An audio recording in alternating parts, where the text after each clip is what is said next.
Study IQ IAS, आपका selection हमारा mission.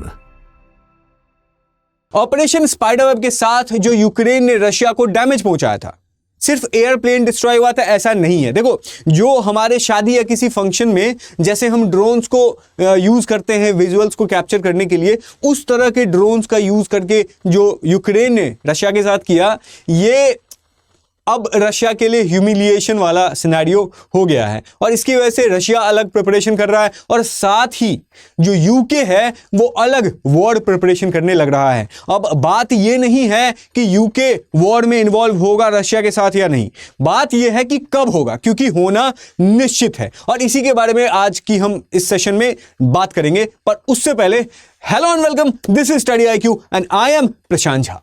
अब देखिए सिनेरियो क्या है कि इसको जो अटैक किया गया यूक्रेन के द्वारा नॉर्मल से ड्रोन के साथ, तो रशिया ने इसको ये वीकनेस को एक्सपोज कर दिया S-400 की वीकनेस को। बट ये जो सिनेरियो था जो यूक्रेन ने किया था उसमें S-400 की कोई दिक्कत नहीं थी। वो तो रशिया के कुछ गद्दार थे जो इन्वॉल्व थे। कभी भी किसी हमारे देश में भी हमने देखा है कि बहुत सारे पैसों के लालच से, बहुत सारे अलग अलग रीजंस की वजह से पाकिस्तान के साथ दे रहे थे। अब जो है उनकी कुटाई हो रही है पुलिस के द्वारा। अब उसी तरीके से वीकनेसेस हुआ, पता चल गया, ऐसा लोग बोल रहे हैं, पर मैं नहीं मानता हूं। इसके साथ साथ जो पुतिन है वो पर्सनली ह्यूमिलिएट फील कर रहे हैं, क्योंकि जैसे हमारे लिए बांग्लादेश है, बांग्लादेश अगर थोड़ा भी प्रोवोकेटिंग स्टेटमेंट देता है तो वो इंडिया को लगता है कि यार कौन सी कंट्री बोल रहा है, यार चाइना बोलता तो कोई बात भी, पर बांग्लादेश बोल रहा है। सेम सिनेरियो जो है वो रशिया के लिए भी है। जब यूक्रेन कुछ ऐसा करता है तो रशिया उसको सीरियसली नहीं लेता है, लेकिन जब इस तरह की सिचुएशन होता है 41 वॉर प्लेन्स को डिस्ट्रॉय करना एक बड़ी बात हो जाती है, वो भी छोटे से ड्रोन के साथ। अब देखिए यहां पे क्या होता है सिचुएशन कि रशिया अब जो है कुछ बड़ा प्लान कर रहा है। और वो बड़ा प्लान क्या है, जब कोई भी इंसान किसी भी चीज को इज्जत से जोड़ देता है ना, ईगो से जोड़ देता है, तो वो सबसे बड़ी सिचुएशन को गंभीर कर देता है। और इसी वजह से this beast has come into the picture. अब ये जो ऑर्शनिक मिसाइल है जिसको रशिया ने टेस्ट किया था, कहां पे, यूक्रेन के ऊपर में, जिसकी वजह से बहुत ज्यादा डैमेज हुआ था। हमने देखा था कि कैसे नवंबर 24 में इसने टेस्ट किया था, जिसकी वजह से बहुत सारे जो प्रॉपर्टी हैं यूक्रेन के वो डैमेज हो गए, बहुत सारे लोग की जो है वो मृत्यु हो गई थी। तो इसके बाद अब बात कर रहे हैं, और इसका रेंज देखिए कितना इंटरेस्टिंग है कि रशिया अगर मॉस्को से भी छोड़ेगा ना तो यूक्रेन के एक दो सिटी को ऐसे ही वो मतलब डैमेज पहुंचा सकता है। इतना ज्यादा रेंज है यहाँ पे। मार्क 10 से लेके 11 तक का स्पीड है यहाँ पे। अब यहाँ पे सिचुएशन ये है कि पहले इस ऑर्शनिक मिसाइल के बारे में बोला गया था कि ये नॉर्मल मिसाइल है जिसका रेंज ज्यादा है, हाइपरसोनिक है, बट ठीक है। बट अब बोला जा रहा है कि इसके ऊपर में न्यूक्लियर वॉरहेड भी माउंट किया जा सकता है। और इसी वजह से पूरा यूरोप जो है वहां पे हड़कंप मच रहा है, पूरे यूरोप में पैनिक हो रहा है, जिसकी वजह से यूरोप अब बैटलफील्ड में कूदने ही वाला है। हमने बात किया जर्मनी के बारे में, हमने देख ही रहे हैं कि जर्मनी कैसे सप्लाई बढ़ा रहा है, अपने डिफेंस को बढ़ा रहा है। और अब यहां पे सिचुएशन ये आ गया है कि यूके भी प्लान कर रहा है डिफेंस एक्सपेंडिचर बढ़ाने का। और अब जैसा कि मैंने आपको बताया कि यूके वॉर में इन्वॉल्व होगा, ये कहने की बातें नहीं है, होना तय है। बस देखना यह है कि कब इन्वॉल्व होगा। और ये मैं इसीलिए कह रहा हूं क्योंकि बहुत सारी डेवलपमेंट हुई है। यूके जो ब्रिटेन है वो अब ऐसा बहुत सारा वो जैसे एक SDR एक वो लेके आए हैं, क्या बोलते हैं उसको, एक स्ट्रेटेजिक डिफेंस रिव्यू पेपर जो है वो हर कुछ साल पे वो लेके आते हैं। जो अभी तक उनका उतना ज्यादा अटैकिंग मोड नहीं था उस पेपर में दिखाया गया था, लेकिन अब सिचुएशन चेंज हो रहा है। जैसा कि हमने देखा था कि नेटो के जो जनरल्स थे, जो हेड थे, वो हमेशा कहते थे कि यूरोप को, इवन USA के प्रेसिडेंट ये ट्रंप भी हमेशा कहते थे कि नेटो में अगर कोई अपना योगदान दे रहा है, कंट्रीब्यूशन दे रहा है, तो वो USA ही है। नेटो USA की वजह से ही चल रहा है, USA के ही खर्चे की वजह से चल रहा है। इसीलिए अगर नेटो को अच्छे से बनाना है तो यूरोप को भी अपने डिफेंस एक्सपेंडिचर में जो इंक्रीमेंट है वो लेके आना होगा। और इसी वजह से जो यूके है वो क्या करता है, इस पेपर को पब्लिश करता है, और आज के दिन ये पब्लिश हुआ था। और इस पब्लिश में उन्होंने बोला था कि ये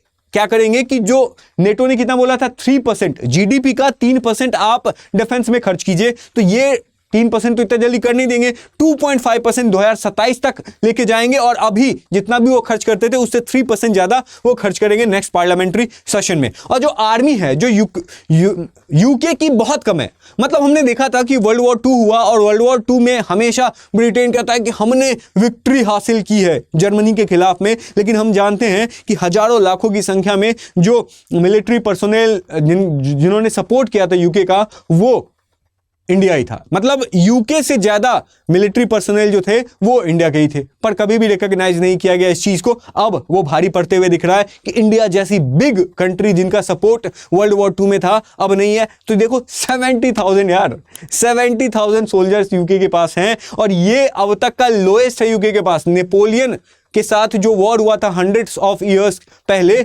उस नेपोलियन के वॉर के बाद पहली बार इतना कम यूके का सोल्जर्स हैं, जिसकी वजह से कॉन्स्क्रिप्शन होने की भी संभावना है, मतलब फोर्स रिक्रूटमेंट होने की भी संभावना है। जो यूके मतलब लैविश लाइफस्टाइल जीता था, जो यूके सिर्फ अच्छी अच्छी बातें करता था, एनवायरमेंट को लेके बातें करता था, ह्यूमन राइट्स को लेके बातें करता था, मतलब जो बोलते हैं ना कि जो रिच पीपल हैं जिनको सिक्योरिटी थ्रेट नहीं है, जिनको डेली नीड्स पूरा नहीं करना होता है, अब वो यूके के जो कॉमन लोग हैं वो इसमें इन्वॉल्व होंगे। और इसी वजह से जो यूके के मिलेनियर्स और बिलियनियर्स हैं वो देश छोड़ के भाग रहे हैं। हम हमेशा देखते थे कि चाइना से बिलियनियर भाग गया, इंडिया से बिलियनियर भाग गया, लेकिन अब यूके ऐसा कंट्री बन रहा है यूरोप में जहां से बहुत सारे मिलेनियर्स और बिलियनियर्स जो हैं वो भाग रहे हैं। पर कहां भागेंगे, यूएसए भी तो इन्वॉल्व होगा। और क्यों ना हो, इस टाइम पे जब यूके इकोनॉमिकली इतना ज्यादा पीछे हो रहा है और थ्रेट फील कर रहा है, उस टाइम पे ये सिचुएशन आ गया है। और इंटरेस्टिंगली बात यह है कि न्यूक्लियर प्रोग्राम अब छुपा नहीं है। यूके ने पूरे दुनिया को बता दिया है कि हम 15 बिलियन यूरो जो है वो अपने न्यूक्लियर प्रोग्राम में खर्च करेंगे, जिसकी वजह से 90,000 लोगों को रोजगार भी मिलेगा। और बात यहां तक आ जाता है कि उनके पास जो F-35 है उसको भी वो अपग्रेड करके उस पर भी न्यूक्लियर केपेबल उसको भी बनाएंगे। नेवी जो हमने देखा था ऑकस ग्रुप, जो ऑस्ट्रेलिया, यूके और यूएसए के साथ बना हुआ एक ग्रुप था, जिसमें पहले फ्रांस था, फ्रांस और ऑस्ट्रेलिया मिलके एयरक्राफ्ट बना रहे थे। फिर फ्रांस को यूएसए ने ग्रुप से बाहर कर दिया और यूएस यूके के साथ आ गया है। और तब ये लोग क्या करेंगे, बहुत सारे फ्रेट बनाएंगे, बहुत सारे एयरक्राफ्ट बनाएंगे और फिर एयरफोर्स में भी वो जो है वो कंटिन्यूअसली जो है उसको प्रोग्रेस कर रहे हैं। और जिस तरीके से यूके डेवलपमेंट कर रहा है अपने मिलिट्री एक्सपेंडिचर को, 2.5% जीडीपी बढ़ा रहा है, उसका जीडीपी लेके मतलब 2.5% अपनी जीडीपी का खर्च कर रहा है, तो लग रहा है कि सिचुएशन गंभीर है। सेम काम जर्मनी भी कर रहा है। लेकिन पॉइंट ये है कि ऐसा यूके कर क्यों रहा है, उसको थ्रेट क्या है? तो threat, the big bear is in the house which is Vladimir Putin. और देखो, कभी भी किसी भी कंट्री के मोराल को, कभी भी किसी कंट्री के स्ट्रैटेजी को समझना हो ना, तो उसके लीडर के स्ट्रैटेजी को समझना, क्योंकि वहां के लोगों ने ही उस लीडर को इलेक्ट किया है, चाहे नॉमिनेट किया, जो भी है। तो अभी यूके का जो केयर स्टारमर है, आप देख ही सकते हैं उनके कुछ कमेंट्स वगैरह। अभी आपने डोनाल्ड ट्रंप का देखा है कि जैसे यूएसए का जो स्ट्रैटेजिक शिफ्ट होते जा रहा है, तो कैसे लीडर्स डोनाल्ड ट्रंप जैसे आ रहे हैं। सेम चीज हमने देखा रशिया में भी कि इतने सालों तक रशिया है, अभी भी कितना भी डैमेज कर दो, कितना भी सैंक्शन लगा दो, पर रशिया हमेशा आपको चेक में रखेगा। और यही सेम चीज अभी हो रहा है कि रशिया जो है वो बिगेस्ट थ्रेट है यूरोप के लिए, बिगेस्ट थ्रेट है किसके लिए? यूके के लिए। और क्यों है? क्योंकि रशिया जो है वो, चाहे वो स्काई हो, ओशन हो, ग्राउंड फोर्सेस हो, साइबर स्पेस हो, हर जगह यूके को, यूरोप को डैमेज कर रहा है। हमने देखा कि कैसे 90,000 सब थ्रेशोल्ड साइबर अटैक जो है वो रशिया के द्वारा किया गया है यूके के पावर हाउसेस के ऊपर में। यूके के जो स्ट्रैटेजिक इंपॉर्टेंट स्ट्रैटेजिक इंपॉर्टेंट बहुत सारे एक ऑर्गेनाइजेशन है, उनके ऊपर में कंटिन्यूअसली रशिया जो है वो साइबर अटैक कर रहा है, जिसकी वजह से कुछ इंफॉर्मेशन जो है वो उनको मिल सके। और फिर आपने देखा कि कैसे रशियन एयरक्राफ्ट मंडराते रहते हैं ओशन में। इवन कई बार तो यूके को ऐसा लगा कि यार हमें क्या समझ लिया है ये रशिया, कभी भी आ जाता है। तो इसकी वजह से सिचुएशन और ज्यादा गंभीर हो रहा है। और यहां पे सिचुएशन ये है कि जो नॉर्थ कोरिया, जो ईरान यूएसए तक के सपने में आता है और खतरनाक सपने की तरह आता है, वो नॉर्थ कोरिया का, ईरान का, चाइना का सपोर्ट किसके पास है? वो रशिया के पास है। और अब जब तीनों लोग मिल चुके हैं और इंडिया जो है इसमें न्यूट्रल है, ठीक है, तो इन तीनों लोगों का तो सपोर्ट है ही। और हमने देखा है कि कैसे नॉर्थ कोरिया से इवन ट्रंप को भी डर लगता है, ईरान से हम यहाँ पे न्यूक्लियर डील की बात कर रहे हैं जो कि इतने सालों से चल रहा है, वो पूरा नहीं हो पा रहा है। और चाइना जो है पूरे यूरोप को परेशान कर सकता है, पूरे यूके को परेशान कर सकता है। और इस एसडीआर में इन्होंने बोला भी है, इस एसडीआर में इन्होंने बोला है कि ये जो चाइना है वो भी अभी रशिया क्या प्राइमरी उनका एनिमी है, लेकिन जो चाइना है वो एक लॉन्ग टर्म इनको थ्रेट प्रोवाइड कर सकता है। अब देखिए यहाँ पे ये जो जनरल हैं, ब्रिटेन के जो जनरल हैं, ये कहते हैं, इनका नाम है रिचर्ड बैडन, ये कहते हैं कि जब क्रूज मिसाइल यूके की धरती से सिर्फ 90 मिनट्स अवे हो, 1.5 घंटे अवे हो, मतलब एक मूवी भी कंप्लीट नहीं होती है, तो इस 1.5 घंटे अवे हो गए क्रूज मिसाइल, तब यूके कैसे चुप रह सकता है? तो इसीलिए यूके को तैयार होना पड़ेगा। ये मतलब यूके के सेनेटर हैं, यूके के एमपी हैं, हाउस ऑफ द लॉर्ड्स के, तो ये कहते हैं कि एक नया थ्रेट का एरा आ गया है। कोल्ड वॉर के बाद, कोल्ड वॉर में यूके उतना ज़्यादा परेशान नहीं था, पर अब क्योंकि रशिया यूएसए संभालने वाला था, पर अब हम देखते हैं कि यूएस और जो यूरोप है, इवन यूके है, वो डिहाइफनेट हो रहे हैं। वो जितना पहले क्लोज थे अब क्लोज नहीं रहे हैं, और इसकी वजह से एक नया थ्रेट जो है वो यूके फेस कर रहा है। और ये फेस कर रहा है, इसको थोड़ा सा अगर एनालाइज करें कि अगर रशिया और यूके के फायर पावर, मिलिट्री स्ट्रेंथ को अगर हम कंपेयर करेंगे तो यूके दूर दूर तक भी नजर नहीं आ रहा है। क्यों?